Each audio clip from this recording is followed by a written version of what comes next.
Assalamualaikum warahmatullahi wabarakatuh. Perkenalkan, nama saya Aska. Di sini saya akan menjelaskan tentang perkembangan agama Buddha, Hindu dan Buddha di Indonesia.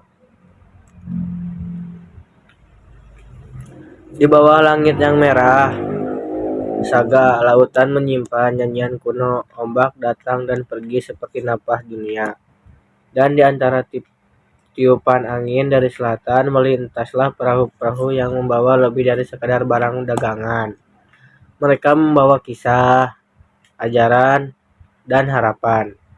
Di tanah yang kini kita kenal sebagai Nusantara, drama menanamkan benihnya tentang kebenaran, tentang kesadaran, dan tentang hidup yang seimbang. Nama aslinya Agenideva, seorang Bahrama dari Magaha, tanah yang pernah didiami oleh Sang Buddha. Ia tidak datang untuk melakukan melainkan membawa cahaya ajaran bersama sekelompok pedagang dan biksu. Ia berlayar melewati Selat Malak, menjajakan kaki di pantai timur Kalimantan. Di sebuah dusun kecil yang belum bernama, Agenedava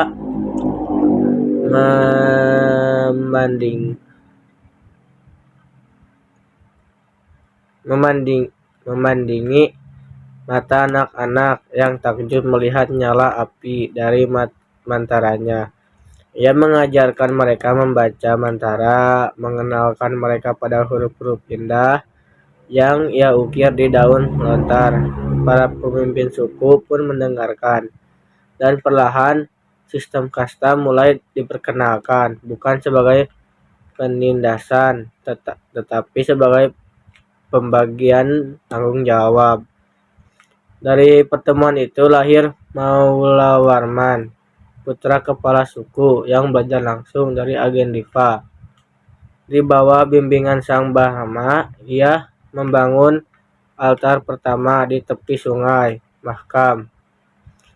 Dan dari situlah lahir kerajaan Kutai Mardipura, kerajaan bercorak Hindu tertua di Nusantara. Sumatera itu di barat. Di pesisir Sumatera, seorang biksu Mahayana bernama Dahampala berjalan tanpa alas kaki melewati hutan dan rawa-rawa. Ia tiba di Barus, pelabuhan harum yang menjadi pusat dagang kapur, barus, dan rempah. Tapi yang ia bawa bukan barang dagangan, melainkan naskah-naskah suci. Ia bertemu dengan Aditya Warma, seorang pangeran muda dari suku Melayu yang sedang mencari arti hidup. Setelah kematian ayahnya, malam-malam mereka isi dengan diskusi tentang dukkha dan nirvana, tentang roda samsara dan jalan tengah. Dahampala mengajarinya menulis aksara Pallawa, dan dari garisan-garisan awal itu berkembanglah sistem penulisan yang kelak menjadi aksara Melayu kuno. Di bawah pengaruh sang biksu, Aditya Warma membentuk pusat belajar kecil di tepi sungai Musi. Kelak dari percikan cahaya ini lahir Sriwijaya, kerajaan besar maritim dan pusat keilmuan Badhis yang menyarini Asia selama berabad-abad.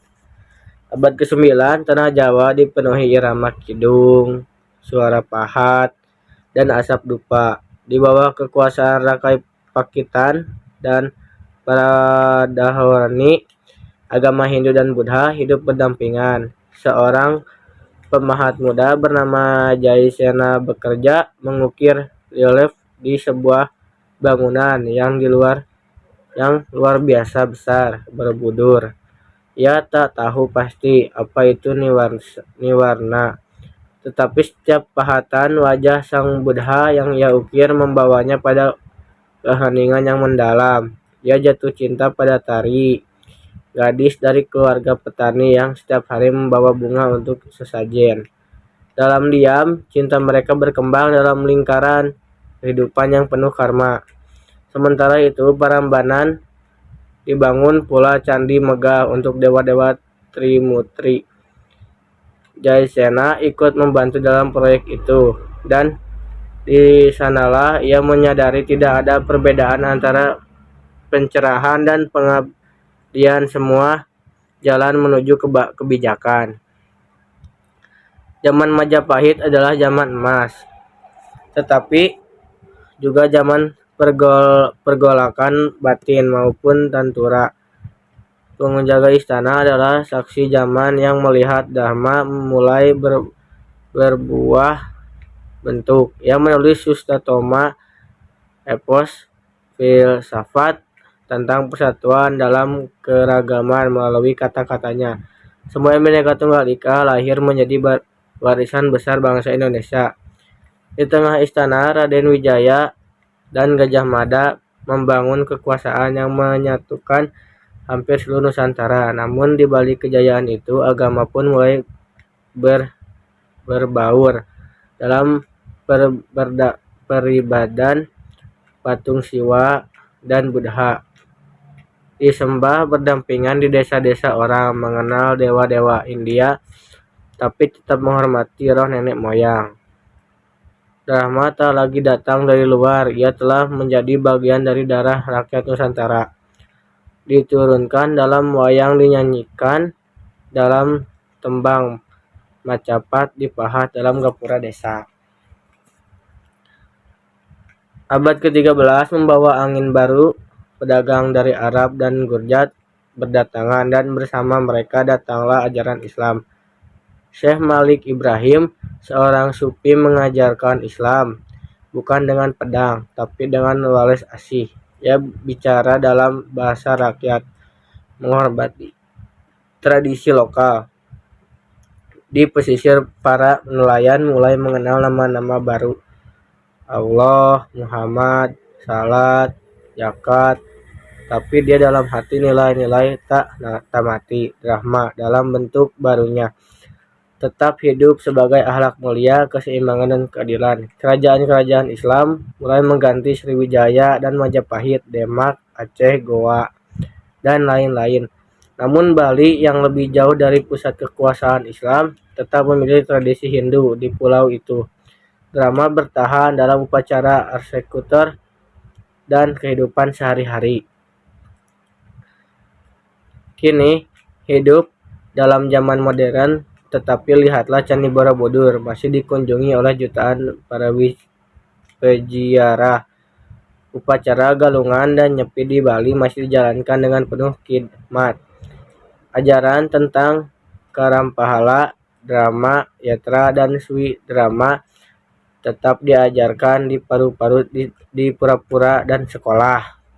Di sekolah, anak-anak belajar semboyan negara Bhinneka Tunggal Ika. Tapi mereka mungkin tak tahu bahwa kalimat ditulis dalam kitab Dharma oleh seorang punjangga Majapahit. Dharma kini bukan lagi agama asing. Ia adalah bagian dari jati diri Indonesia. Jejak Dharma tak selalu tampak, tapi ia hadir di napas bangsa ini.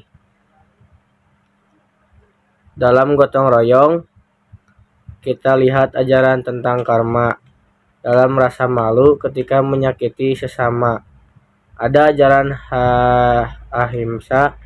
Dalam kesadaran bahwa hidup harus seimbang antara batin dan dunia, ada filosofi yang berasal dari zaman Weda. Tanah Nusantara telah menjadikan Dharma sebagai bagian dari jiwanya.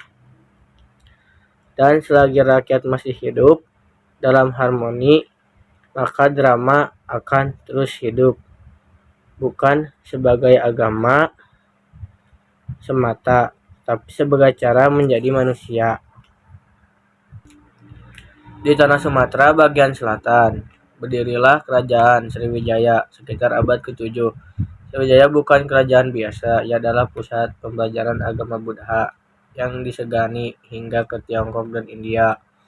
Seorang biksu terkenal dari Tiongkok bernama Insting berlayar jauh hanya untuk belajar dari Sriwijaya. Yang mencatat di sini ada ribuan biksu. Mereka membaca kitab suci, mempelajari bahasa Sanskerta, dan hidup dalam kedamaian. Raja Sriwijaya disebut raja yang bijaksana dan pengayoman agama. Ia membangun wihara-wihara dan mengirim sumbangan untuk vihara di India seperti Nalanda. Kerajaan ini menjadi sentra spiritual Asia Tenggara, menyebarkan ajaran Buddha Mahayana ke seluruh kepulauan.